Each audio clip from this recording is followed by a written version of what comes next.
Pambansang loyalista, dito mo makikita.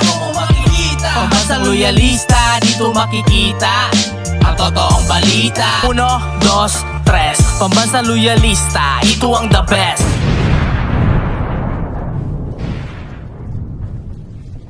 Siyempre, pinoprotektahan po natin ang ating mahal na Pangulo.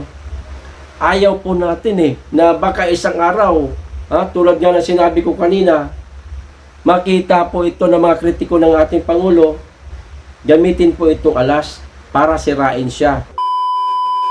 Mga ka-PL, natandaan niyo po ba si nanay? Yung minsan ko na pong na-content, yung nagsiwalat po ng di umano'y mayroon pong nangyayaring anomalya sa pabahay ng ating mahal na Pangulo. Ang dahilan, sinakyan ng mga taong ganid at may pansariling interes. Opo, sinakyan ang napakagandang proyekto ng ating Pangulo. Ito mga taong ganid, mga ka-PL, para lamang po makapangikil sa ating mga kababayan na pobre na nga, sinasamantala pa nito mga taong ganid sa salapi, mga ka-PL. Ngayon, iba naman po, may bago, ipapanood ko po sa inyo ang video. Pero bago ko po simulan, sa mga hindi pa po nakasubscribe dyan, makikisuyo lamang po ako, mga ka-PL. Baka naman, pag-i-click na rin po ang notification bell para updated sa lahat ng upload at huwag niyo pong kalimutan pa-like sa video. Maraming salamat po, makikisuyo lang. Eto na ho. Saan po kayo nalipat na pabahay? Barangay Kabuko. Kabuko po yung sa Cavite. Martires. Tapos po, ano po yung mga benefits na nakuha niyo Sa NHA o sa... Magkaiba po po yun sa NHA? Dito sa building, binigyan kami na ng 5,000. Mm-hmm. Yung building. Yung Anong building po yan? Angkorland. Angkorland. Sila po ba yung nagpaalis sa inyo rito? Okay. Tapos po, Sa NHA, wala. wala po kayo nakuha sa NHA? One lang. 1 kilong bigas yata yun. Tapos, yung dilata. Mga ilang piraso pang dilata yun? 4 yata. Tapos, 3 laki na. Sa yung ano po, yung award po na tinatawag na 18,000 na nakuha niyo rin po. Yung 18,000 After nakuha. 6 months. After 6 months, so bago nyo nakuha. Ayun. Tapos maliban po rin, wala na po kayong... Yung sinasabang 8K, wala. Wala talaga. Tapos yung grocery, ilang peraso. Then, yung sa nilipatan nyo po rin sa Kabuko, may trabaho po ba naghintay sa inyo ron o... Wala. As in, wala? Paglipat namin doon, walang pinto, walang JLC, walang mall ng CR. Ano pa ng kabit noon. Tapos yung JLC doon, kailangan. Pag habang nag-iintay kami, patabi namin kasi parang nagtala ako paglipat namin. Kasi iba't ibang lugar na galing sa ibang area. Maraming bagla na ako pag dilipat ka. Kaya, Bantay namin yung pintuan saka yung kanto. Dalawa kami. kasi wala kang pinto. Wala. Maliwanag, mga ka-PL. Repasuhin lang po natin. Unang tanong ng ating kapatid, kaibigan na si JC De La Cruz. Ay siya nga pala. Kapatid na JC, maraming salamat sa bidyong ipinahiram mo sa akin. Saludo ako sa iyo, kapatid. Unang tanong ni JC, yung vlogger nga, saan daw po sila nalipat? Doon sa Kabuko. Kung panunuorin niyo po, mga ka-PL, ang buong video nito nasa channel ni JC De La Cruz. Pwede niyo pong puntahan. No?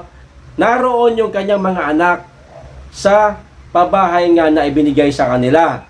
Pero ito si Kuya, nandiyan lang kung nasaan siya ang interview, diyan na po, natutulog lamang siya sa folding bed.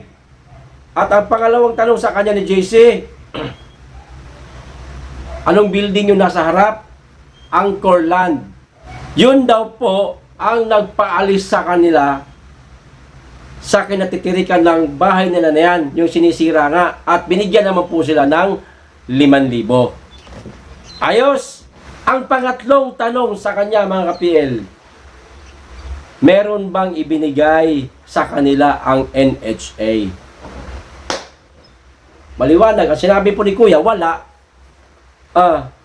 Meron daw pong binigay pero isang kilong bigas.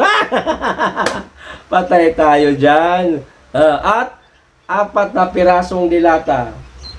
Ano ho yan sila, aso? Tao po yan sila, sir. Masyado naman po kayo. Baba ng tingin ninyo sa ating mga kababayan. Pang-4 na tanong, kung natanggap daw ba nila yung 18,000 na ipinangako?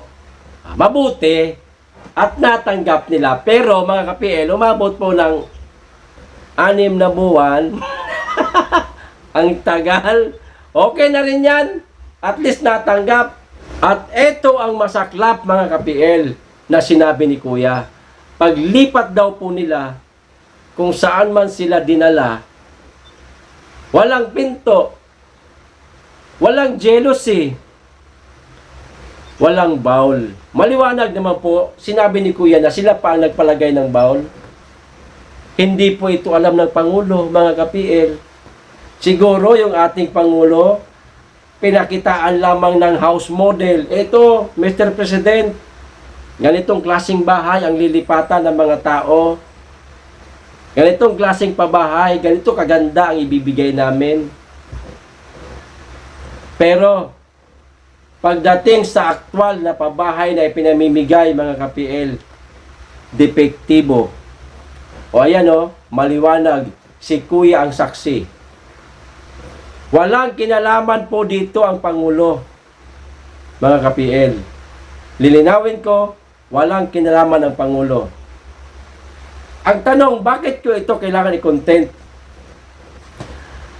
Nagbabaka sakali po tayo, mga ka-PL, na baka makarating po sa ating Pangulo ang hinaing ng ating mga kababayan.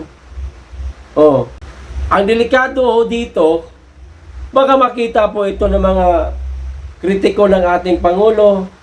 Gamitin na naman po ito para sirain siya. Diba? Pero mga ka-PL, sa ibang pabahay ng ating Pangulo, wala naman pong ganitong problema. Yung sa Malabon, okay naman po. Yung building po na ayos. Pero sa ibang proyekto ng ating Pangulo, ganito nga ang nangyayari. Ganito po ang nararanasan ng ating mga kababayan. Ang tanong, mga ka-PL, sino po ang sisisihin at sino ang mananagot? Sana makarating ito sa ating Pangulo para maimbestigahan at nang matapos na po ang problemang ito. Kasi sigurado ko mga ka-PL, marami pa ito sila no? Sila pa lamang po ang naglakas loob na sabihin ang nangyari sa kanila. Kailangan na po ito matapos.